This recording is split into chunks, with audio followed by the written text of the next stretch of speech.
여러분, 우리가 지금 사무엘상 말씀을 함께 나누고 있습니다.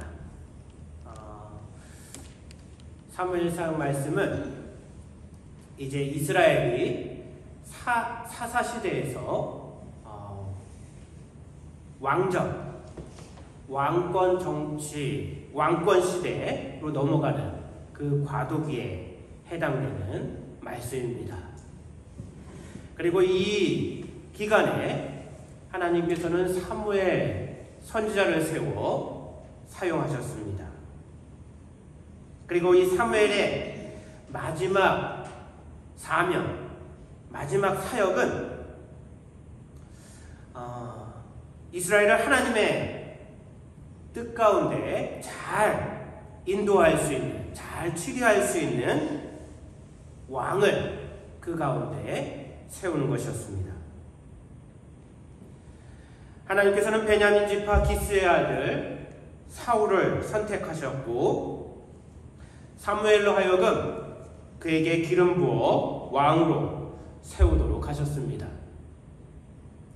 그리고 이스라엘 백성들을 미스바로 모아 제비 뽑기를 하였는데 이때에도 사울이 뽑히게 됩니다. 그래서 백성들 앞에 사울을 왕으로 선포하였습니다. 그런데 사울을 이렇게 뽑힌 사울을 모든 사람들이 인정하고 그의 왕됨을 기뻐하였던 것은 아니었습니다. 우리 사무엘상 10장 27절 말씀을 다 함께 읽어보도록 하겠습니다. 우리 앞에 스크린을 보시고 사무엘상 10장 27절 말씀입니다. 시작.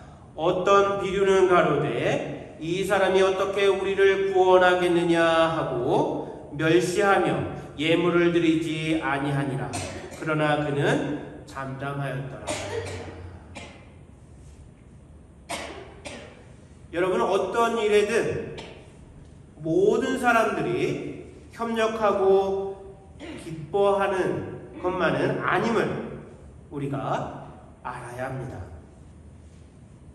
사실 이것은 특별한 일이 아닙니다. 우리가 생활하면서 일반적으로 겪을 수 있는 그러한 일들입니다. 왜냐하면 사람들의 생각과 입장이 저마다 다르기 때문입니다. 그렇기 때문에 하나 된다는 것은 말처럼 그렇게 쉬운 일이 아닙니다. 모두가 나에게 동의하지 않는다고 좌절할 필요가 없습니다. 그럼에도 일반적으로 하나 되고자 노력하는 공동체, 하나 되고자 노력하는 그러한 모임, 그러한 모임은 든든하게 세워져 가고 반대로 분열하고 갈등이 심해지는 공동체, 그러한 사람들의 모임은 점차 시간이 지날수록 무너지고 약해져감을 우리가 알 수 있습니다. 이 사실을 우리가 늘 기억하면서 우리 교회가 하나 되는 교회 될 수 있도록 서로 사랑으로 대하며 세워져가는 공동체가 되어야 되겠습니다. 그런 교회 되기를 바랍니다. 그러면 어떻게 해야 되겠습니까? 서로 노력하고 힘써야 합니다. 여러분, 우리가 서로 존중하고 배려하길 원합니다. 조금씩 양보할 수 있는 성도님들 되길 원합니다. 그리고 좋은 일에는 진심으로 축하하고 또 어려움 겪는 이가 우리 가운데 있다면 응원하고 격려하고 기도하며 함께하길 원합니다. 바로 이러한 모습이 사랑의 노력이며 실천입니다. 얼마 전 우리의 고국 대한민국에 대통령 선거가 있었습니다. 투표가 이제 모두 끝났습니다. 그리고 윤석열 후보가 당선되었습니다. 우리가 비록 미국에 살고 있지만 우리의 고국 대한민국에 대해 관심을 갖고 또 발전하고 성장할 수 있도록 힘써 기도해야 되겠습니다. 이를 위해 당선인이 앞으로 국정을 잘 운영할 수 있도록 함께 기도하였으면 좋겠습니다. 저는 이번 선거를 지켜보면서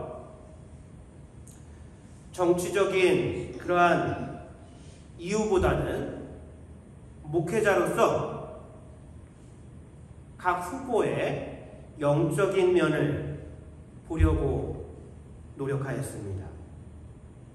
그리고 두 번째는 그들이 내뱉는 말이나 행동, 그러한 것들이 화합을 이룰 수 있는 것인지 이를 유심히 살펴보았습니다. 아무튼 이제는 전에 누구를 지지하였건 대한민국의 미래를 위해 기도하며 화합해야 될 때라고 생각합니다. 대한민국뿐만 아니라 오늘 현주옥 집사님께서 기도해 주신 것처럼 우리 우크라이나에서 벌어지고 있는 전쟁을 위해서도 기도해야 되겠습니다.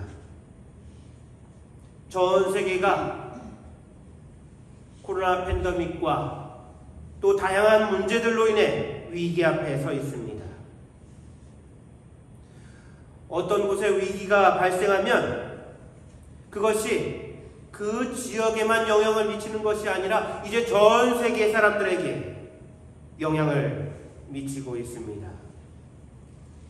글로벌 시대이기 때문입니다. 전쟁으로 많은 이들이 고통당하는 우크라이나, 그곳에 다시 평화가 임할 수 있도록 우리가 힘써 기도해야 하겠습니다. 그래서 인류가 서로 화합할 수 있는, 함께 협력하여 전 지구와 온 인류의 문제를 해결해 나갈 수 있도록 우리가 함께 협력해야 되겠습니다. 다시 성경으로 돌아와서 몇몇 이들이 사울이 왕으로 서는 것을 인정하지 않고 그의 능력을 의심하였습니다. 그러한 때에 암몬이 길르앗 야베스를 침공하였습니다. 그리고 이 소식이 사울에게까지 전해지게 되었습니다. 그때 하나님의 신이 그에게 임하여 그의 마음을 격동케 하였습니다. 그리고 리더십을 발휘하여서 암몬을 무찌르게 되는데, 이 사건을 통해 그동안 사울을 의심하였던, 사울을 인정하지 않았던 이들도 사울을 왕으로 인정하게 되었습니다. 사무엘도 이러한 과정을 지켜보면서 이제 이스라엘을 다스리는 일, 그 일을 사울에게 맡기고 물러나도 되겠다라고 하는 생각을 하며 다음과 같이 행하게 됩니다. 사무엘상 11장 14절로 15절 말씀 제가 한번 읽어보도록 하겠습니다. 사울이 백성에게 이르되 오라 우리가 길갈로 가서 나라를 새롭게 하자. 모든 백성이 길갈로 가서 거기서 여호와 앞에 사울로 왕을 삼고 거기서 여호와 앞에 화목제를 드리고 사울과 이스라엘 모든 사람이 거기서 크게 기뻐하니라. 그리고 이곳에서 마지막 하나님의 뜻을 이스라엘 백성에게 선포하게 됩니다. 이 말씀이 사무엘상 12장 말씀입니다. 여러분 집에 돌아가셔서 꼭 12장 전체 말씀을 읽어보시기 바랍니다. 12장 전체가 사무엘의 설교로 되어져 있습니다. 그리고 오늘 본문은 그 설교 가운데 일부분에 해당되는 부분입니다. 이스라엘 백성에게 당부하는 말씀에서 온전한 하나님의 뜻을 바르게 전하고 있습니다. 이는 오늘날 우리 성도들에게도 필요한 말씀입니다. 우리가 반드시 갖추고 지켜야 할 삶의 모습, 그리고 신앙인의 모습을 알려주고 있습니다. 먼저 그 첫 번째는 하나님께서 그 백성들을 항상 돌봐주시고 도와주신다라고 하는 말씀입니다. 하나님께서 이스라엘 백성들을 그의 백성으로 선택하셨습니다. 그런 뒤에 이스라엘 백성들을 세상 가운데 그냥 내버려 두신 것이 아니었습니다. 그들과 늘 함께 하시며 그들을 돌봐주셨습니다. 이에 대한 증거로 사무엘은 모세와 아론 그리고 여러 사사들로부터 자신에 이르기까지 하나님께서 이스라엘을 돕도록 보내주셨다라고 말씀하고 있습니다. 여러분, 하나님께서 늘 우리를 돌봐주시고 도와주심을 믿으시기 바라겠습니다. 하나님은 주무시지도 않고 귀를 막으시지도 않고 눈을 돌려 외면하시는 분도 아니십니다. 언제든 무엇이든지 하나님께 구하면 이를 들어주시는 분이십니다. 사무엘은 다음과 같이 말합니다. 가만히 섰으라. 여호와께서 너희와 너희 열조에게 행하신 모든 의로운 일에 대하여 내가 여호와 앞에서 너희와 담론하리라. 여러분, 우리가 기도하지 못할 것이 무엇입니까? 우리가 기도하면 하나님께서는 우리와 비교할 수 없는 지혜로 우리에게 꼭 맞는, 우리에게 알맞는 기도의 응답을 해주실 줄 믿습니다. 이스라엘을 도우신 하나님께서 그 사랑하는 자녀들에게 합당한 방법으로 응답해 주실 줄 믿습니다. 그리고 다음 중요한 것은 이것입니다. 두 번째로 하나님께서 이스라엘의 왕을 세워주셨지만 참된 왕은 오직 여호와 하나님 한 분뿐이라는 사실입니다. 우리 오늘 본문 14절과 15절 말씀 다시 한번 읽어보도록 하겠습니다. 본문 14절과 15절 말씀입니다. 14절, 15절 함께 읽겠습니다. 시작.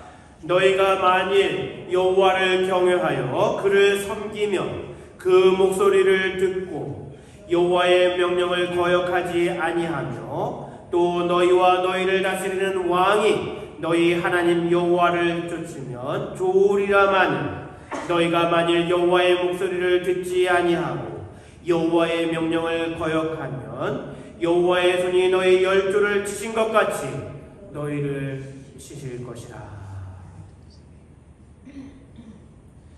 여러분, 사람 위에 사람 없고 사람 아래 사람 없다라는 말이 있습니다. 그렇기 때문에 사람 사이에는 주종관계가 있어서는 안 됩니다. 그런데 우리의 역사를 돌아보면 그렇지 않습니다. 이러한 일들, 사람이 사람을 억압하고 사람이 사람을 지배했던 일들이 너무나도 많이 있었습니다.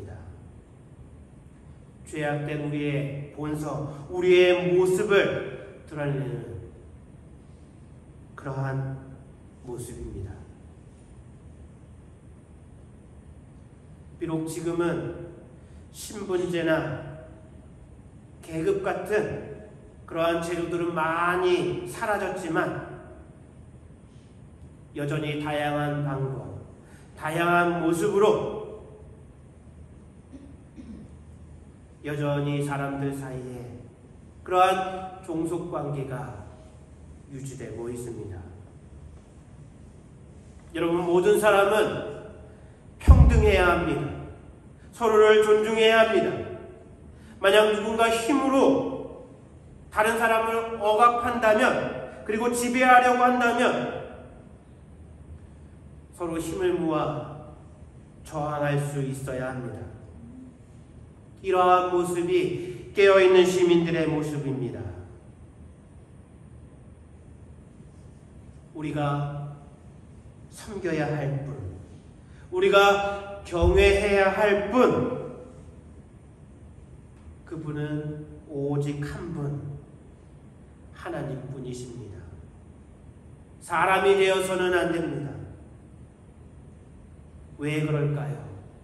하나님은 우리의 창조자시며 또한 우리를 죄악 가운데서 구원하여 주신 구원자이시기 때문입니다. 하나님만이 모든 이들이 경외해야 하는 만왕의 왕이 되십니다. 그런데 종종 우리는 사람뿐만 아니라 하나님께서 우리의 생활에 사용하도록 주신 것, 혹 우리가 만든 그 무언가에 우리의 마음을 빼앗기고 섬기며 숭배하는 경우가 있습니다. 그 대표적인 것이 바로 돈입니다. 오늘날 돈의 힘은 그 어떤 것보다 막강합니다. 많은 것들이 돈에 의해 움직이고 돈으로 하지 못할 일이 없을 정도입니다. 우리가 이 세상만 생각하면 돈이 최고처럼 여겨집니다. 하지만 이 세상이 전부가 아니라 영원한 세계가 있으며 그곳은 우리의 만왕의 왕 되신 하나님께서 통치하는 나라입니다. 여러분, 하나님 자리에 다른 것을 올려놓는 것, 그것을 하나님은 가장 싫어하십니다. 이를 결코 용납하지 않으십니다. 그래서 오늘 본문에서도 왕을 요구하였던 이스라엘에 대해 꾸짖으시며 단호히 경계하시는 모습을 볼 수 있습니다.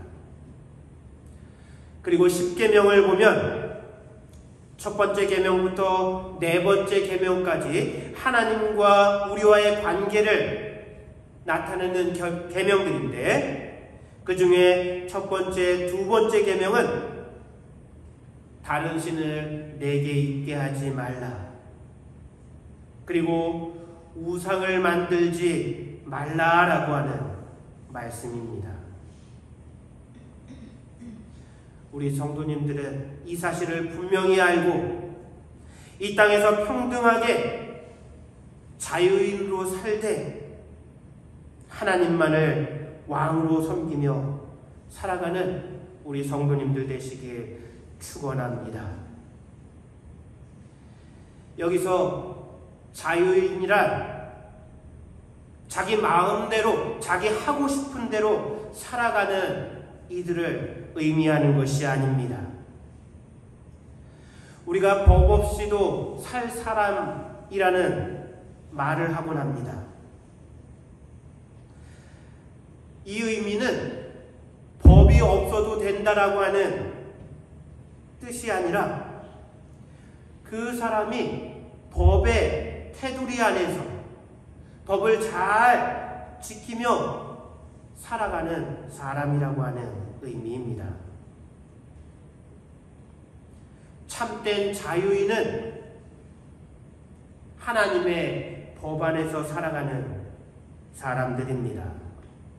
하나님과 동행하는 사람입니다. 하나님과 함께하는 사람이 참된 자유인인 줄 믿습니다. 우리 성도들은 자유인이 되어야 합니다. 뿐만 아니라 이 사실을 세상 가운데 전하며 죄악의 사슬에 묶여있는 많은 사람들에게 만왕의 왕 대신 여호와 하나님을 증거하며 전해야 될 줄 믿습니다. 이것은 교회와 성도들에게 내려진 지상명령이고 또 성도들이 이 땅에서 행할 수 있는 가장 존귀하고 복된 사명인 줄 믿습니다. 이제 사무엘은 자신의 마지막 설교를 마무리하면서 이스라엘을 축복하며 말씀을 마칩니다. 그리고 그 중심 내용은 오직 여호와 하나님만을 섬기라고 하는 것입니다. 여호와 하나님을 섬기는 것은 결코 부담스럽거나 우리를 구속하는 일이 아닙니다. 앞에서도 말씀드린 것처럼 하나님을 섬기는 것은 참된 자유인의 삶입니다. 하나님만을 섬기는 것은 모든 피조물 그리고 피조물된 우리들이 살아가는 올바른 방법이며 또한 축복의 삶입니다. 하나님은 복의 만복의 근원 되시는 분이기 때문입니다. 이제 사무엘은 자신의 자리에서 물러나며 이스라엘에게 하나님의 백성으로서의 바른 모습 그리고 복된 삶의 길을 알려주는 말씀을 증거하였습니다. 하나님 말씀에 순종하며 하나님 말씀대로 살아가는 이들, 하나님과 동행하는 이들, 또한 하나님이 만왕의 왕 되심을 고백하며 기억하는 이들, 그러한 이들의 삶이 복된 삶임을 우리에게 증거하고 있습니다. 사랑하는 성도 여러분, 우리가 하나님만을 섬기는 하나님께서 우리의 왕 되심을 늘 기억하는 우리 성도님들 되시길 축원합니다. 그리고 늘 하나님과 동행함으로 하나님께서 부어주시는 축복을 충만히 누리는 복된 우리 성도님들 되시길 간절히 축원합니다. 다 함께 기도드리겠습니다.